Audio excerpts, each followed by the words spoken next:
తెలంగాణ రాజకీయాల్లో ఎమ్మెల్సీ కవిత వ్యాఖ్యలు విమర్శలు మరో దశకు చేరినట్టుగా కనిపిస్తోంది. ఇటీవల ఆమె చేస్తున్న ప్రకటనలు బీఆర్ఎస్ వర్గాల్లోనే తీవ్ర చర్చకు దారితీశాయి. ఇప్పటి వరకు పార్టీ నాయకులపై చేసిన విమర్శలు ఒక్కోసారి మాత్రమే అనిపించినా ఇప్పుడు కవిత విధానం మరింత బలంగా నిరంతరంగా మారినట్టు తెలుస్తోంది. దీంతో పార్టీ నేతలు కూడా తమ వైఖరిని మార్చుకునే సంకేతాలు కనిపిస్తున్నాయి. బీఆర్ఎస్లో ఇప్పటికే కవిత వ్యవహారంపై వివిధ స్థాయిలలో అసంతృప్తి వ్యక్తమవుతుండగా ఆమె విమర్శలు తగ్గించాలనే సూచనలు ఎక్కడి నుంచి రాకపోవడంతో ఇకపై స్పందన కూడా అదే స్థాయిలో ఉండాలనే భావన బలపడుతోందని పార్టీ వర్గాలు చెబుతున్నాయి. ముఖ్యంగా కవిత చేస్తున్న ఆరోపణలు నేరుగా ఎమ్మెల్యేలు, మాజీ ఎమ్మెల్యేలు, నియోజకవర్గ ఇన్ఛార్జీలపై స్థిరపడడం గమనార్హం. ఏ ప్రాంతానికి వెళ్లినా అక్కడి స్థానిక నేతలను లక్ష్యంగా చేసుకుంటూ ఆమె చేసే వ్యాఖ్యలు బీఆర్ఎస్ క్యాడర్లో కలకలం రేపుతున్నాయి. ఇటీవల మేడ్చల్, మల్కాజ్గిరి జిల్లాలో కవిత చేసిన వ్యాఖ్యలు పార్టీ లోపలే తీవ్ర ప్రతిచర్యలకు దారితీశాయి.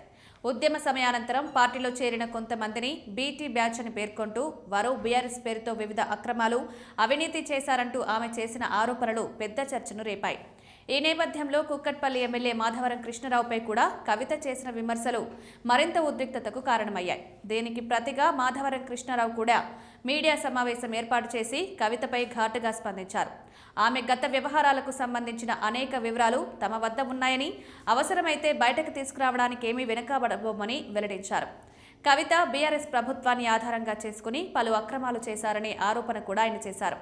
దీంతో ఈ మాటల తూటాలు మరింత పదును పెరుగుతున్నాయి. పార్టీ అంతర్గత సమాచారం ప్రకారం కవిత తరపున వచ్చే విమర్శలకు ఇకపై కౌంటర్ ఇవ్వడంలో వెనకాడొద్దని పై స్థాయి నాయకత్వం కొన్ని వర్గాలకు స్పష్టమైన సంకేతాలిచ్చినట్టుగా తెలుస్తోంది.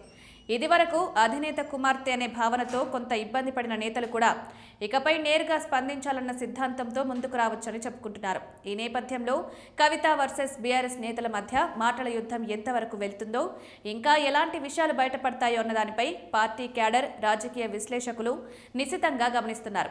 మొత్తం వ్యవహారం ఇప్పుడు తెలంగాణ రాజకీయాల్లో కొత్త చర్చకు దారితీసింది.